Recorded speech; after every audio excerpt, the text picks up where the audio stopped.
check your answers to 27 through 30.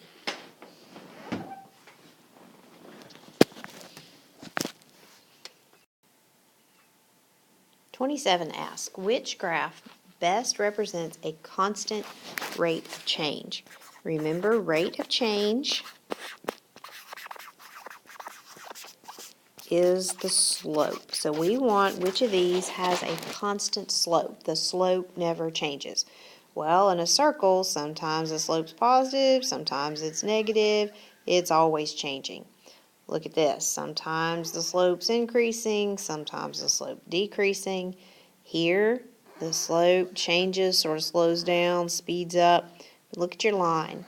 Very constant, right? That slope stays the same regardless of which 2 points we choose. That is a key characteristic of a line, that the slope never changes. So the constant rate of change is the line.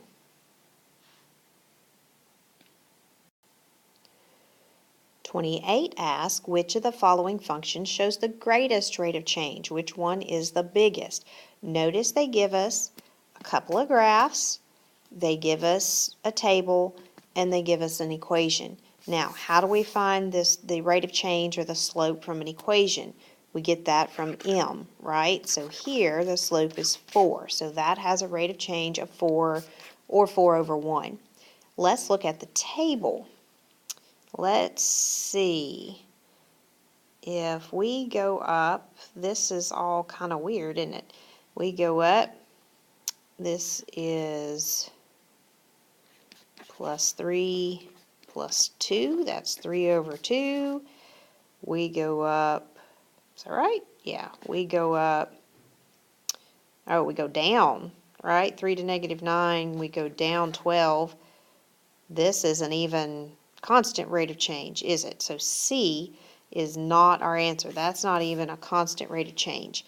Now, look at your two lines. Look at A and B. We talked a lot about steepness, and this line is obviously looks steeper than this line. But what makes the difference? We need to look at the scale. Remember that? So when we look at this line, we've got there, it's got positive slope. We draw our triangle, change in y over change in x. 1, 2, 3, 4, 5. That's 5, 1, 2, 3. 5/3. Is that bigger than 4? What is that, about 1 2/3? 3 goes into 5 one time with 2 left over. So far D is winning. Now, A looks flatter, but look, the scale is different. So if we do this, okay, what are they counting by on the y-axis? Delta y over delta x. They're counting by 2, 4, 6, 8, 10, right? So the change in y is 2. The change in x, 0 to 1. So here to here was 4 to 6, that's 2. Here to here is from 0 to 1, that's 1. 2 over 1 is 2. So D is my biggest number. It has the biggest rate of change.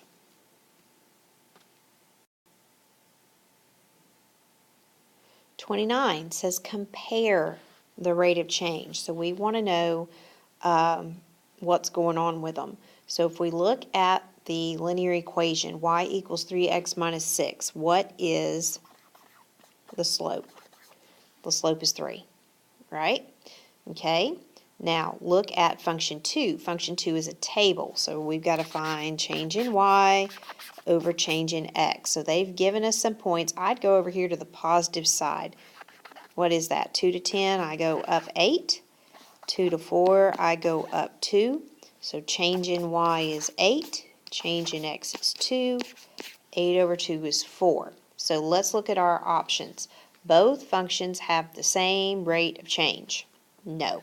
One is 3, one is 4. Part B says function 1 has a greater rate of change. Well, 3 is not bigger than 4, so we can get rid of B. C says function 2 has a greater rate of change than function 1. That's correct, right? 4 is bigger than 3. But it says they have a different y-intercept. We didn't look for the y-intercept, did we? Look up here. In function 1, what's the y-intercept? B is what? B is -6. How do we find that in a table? We look for x to be 0. That's right here. So B is also -6. So do they have different y-intercepts? No. So it's D. Function 2 has a greater rate of change, but they both have the same y-intercept. Number 30 says, based on the information provided in the graph below, what is the initial charge that will incur if you need to take a cab ride?